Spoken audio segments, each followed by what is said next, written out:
we're doing three lovely prints. This one was printed in 1587. That's 450 years old nearly. It shows a Sibyl. Sibyl wearing a turreted crown. The crown has a castle on it, holding a sceptre in the background. Men at work their land. This one represents earth. It says Terra there. There would have been three others, the four elements, wind and fire, etc. And the engraving was by J. Sadeler, who's Dutch, after a picture by D. Berens, who was Dutch. So this thing here was on a rather stiff piece of, unusually on a rather stiff piece of card. I don't think it's just a print attached to paper. It's in good condition. It has the lovely border on it, quite small, but it's ancient. I'm amazed. I keep saying I'm amazed I can buy this just off the shelf in England.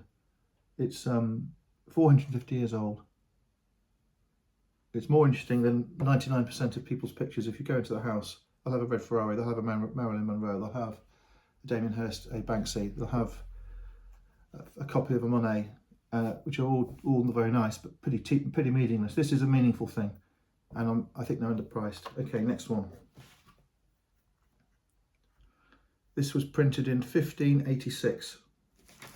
1586. This is from the same producer, Jan Sadeler, the same producer's family, I should say. Jan Sadeler I, Brussels, born in Brussels 1550, died in Venice in 1600. Though this was printed in Antwerp in 1586, it is God appearing to Noah, plate 11 from the history of the family of Seth. The original artist, inventor, designer was Maarten de Vos, Dutch too. Though this was made in Holland, the Flemish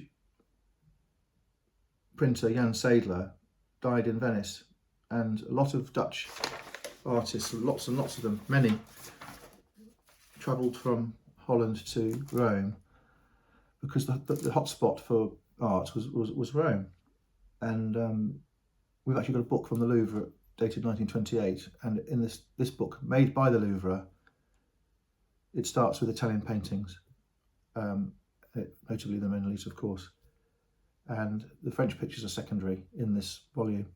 So even much later on, people thought Italy was more of a hotspot. Of course, it was a hotspot, and these Dutch painters went down, took some ideas, and borrowed some ideas. I mean, to see an Italian picture with a tulip in is a sign of a Dutch painter working in Italy, for example.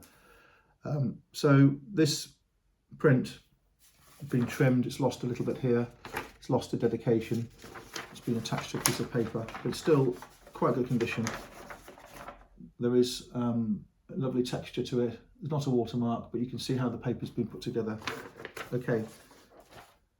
Another one now. This one was printed in 1682.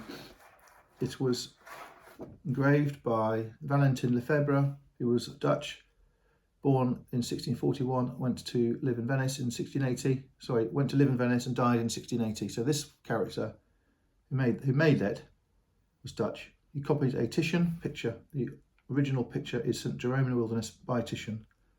And this engraver, etching, died in Venice. Titian was from Venice, was Venetian. So it is likely this Dutch engraver, Lefebre, went to Venice, saw the Titian picture on the wall, copied it, and it was published by, possibly printed and published by Jacobus van Kampen, who was in Venice from 1680 to 1700. So there's lots of Venice, in a lot of the prints we've got, Venice seems to be popping up as a really important hub, much more important than Rome. It was obviously a trading nation and a small independent nation, but they were trading with the Near East and everywhere else in the Mediterranean, and their art seems to be fairly dominant. Okay, if you have a English fashion designer, they're going to want to work in Milan. If you have an English computer expert, they're going to want to work in Silicon Valley. And this thing about the Dutch going due south over the Alps to Italy is the same sort of thing. But it happened much more than we realise. These artists really did move around an awful lot.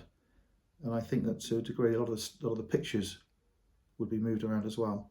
Okay, thanks for looking.